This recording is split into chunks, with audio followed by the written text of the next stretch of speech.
everybody, welcome back. My name's Tris and this is Double O'Neill.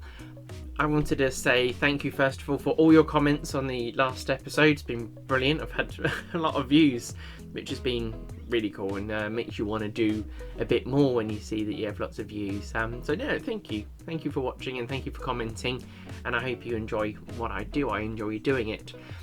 So today it's just like a midweek update. I thought I'd tell you about some things that I've been doing.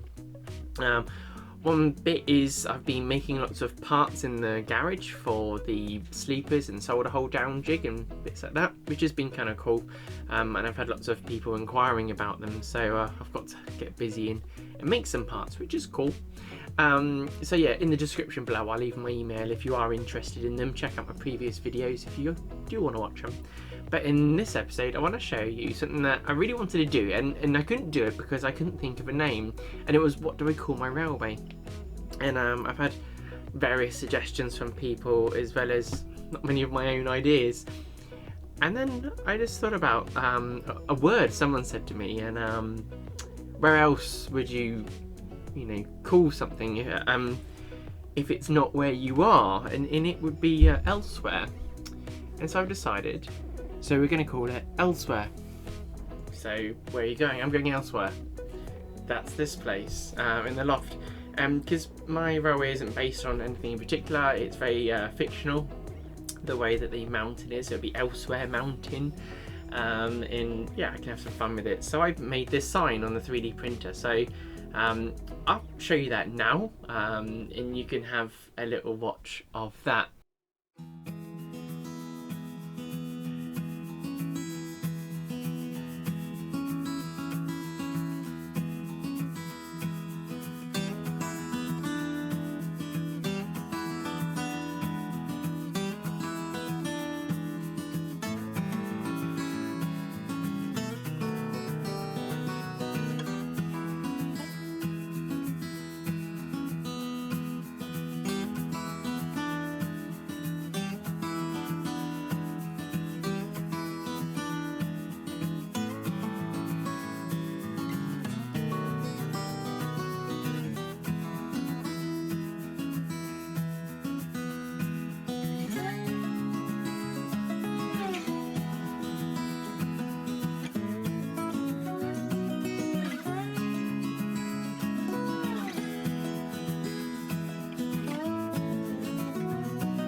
So that was fun. I got the old sign up. It looks pretty smart. Dad pointed out that I should not get one, but make one for the other side of the platform. And I'd have to have it both sides on that printed. But that's all doable. I'll have to have a little play and get on with it.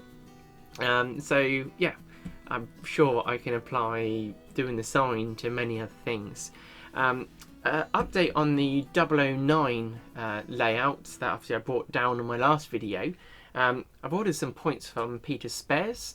Just the type, like little 9-inch radius one, I think it is. It's the very small one that actually comes in like the set track and got insulated frogs.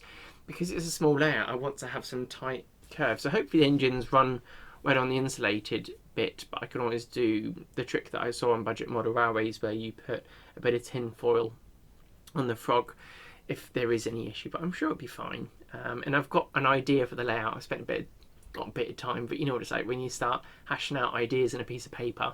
They involve having a turntable and various things, and I was thinking I could make the turntable, I could machine the base part and then print the bit that goes on and spins it round for the little 009 engines. I think that would be really, really cool. So no, that's going to be good fun. I'm looking forward to spending some time in that. What else? I've got a little list here. I've been asked what drawing software I use for when I do my my drawing, for my modelling. And I use a mixture. I've got some 2D packages that are very old that I use from work, as well as I've used a software called Creo 3, which is Pro Engineer. It's an old version of it. It does the ticket.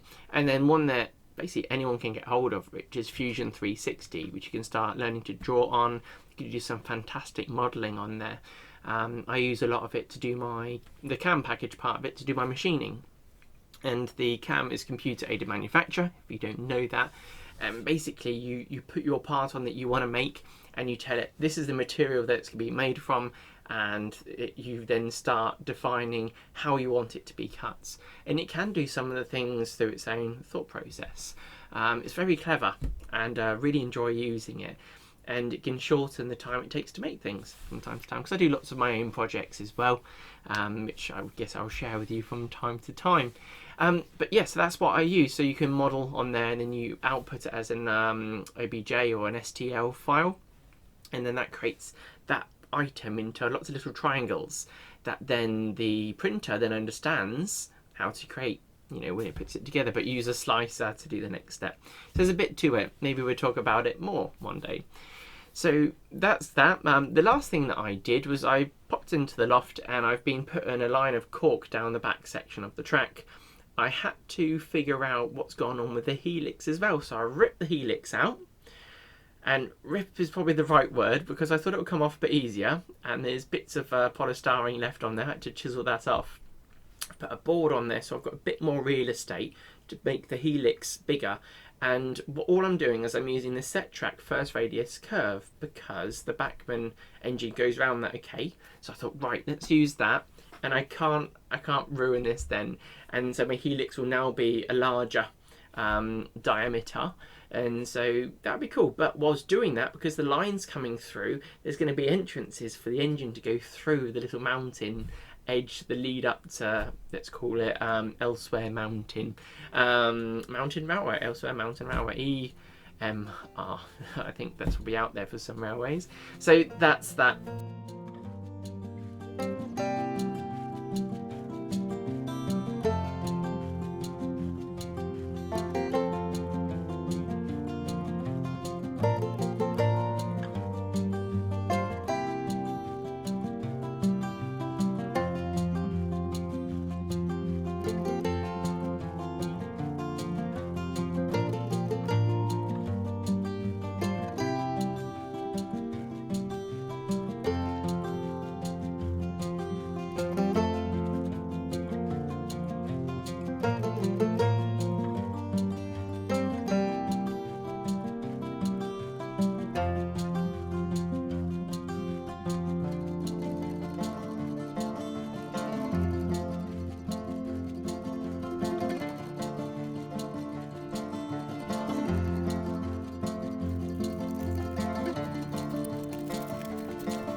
So that's been really fun doing.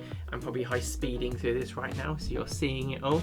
But no, I'm looking forward to getting it all done. There's so much going on, and there's so much more to do. But that's the beautiful thing about model railways. It's not like a puzzle where you have 1,000 pieces, and once it's together, that's it. It's never ending. Even once you've done your work, you sometimes need to rip it up and do it again. So thoroughly enjoyed myself. And yeah, I'll see you on the next episode. I'll try and release it on Sunday, see how I get on, maybe not. But thank you for watching. As always, I really appreciate, like I said at the beginning, the comments. They're really, I don't know, they just inspire you to want to do more. I could beg you to subscribe, comment and like all those things, which I have mentioned out loud. But the comments are my favourite part of all of it. When I see the helpful things, people gave me a lot of helpful hints about the Welsh railway over in Wales, and so that was cool to see, because I had a look and just started ogling at the engines at the Valley of Rheidol, and for my next version of the 009 engine I'd like to base it off the look of one of them, which would be cool. I know they're short. If I had lots of money, I'd get one of the Bachmann Bulbins like I've already got, rip off the body, you know, put one of them on top. Maybe I could, if I could take it off carefully, I could have a body option.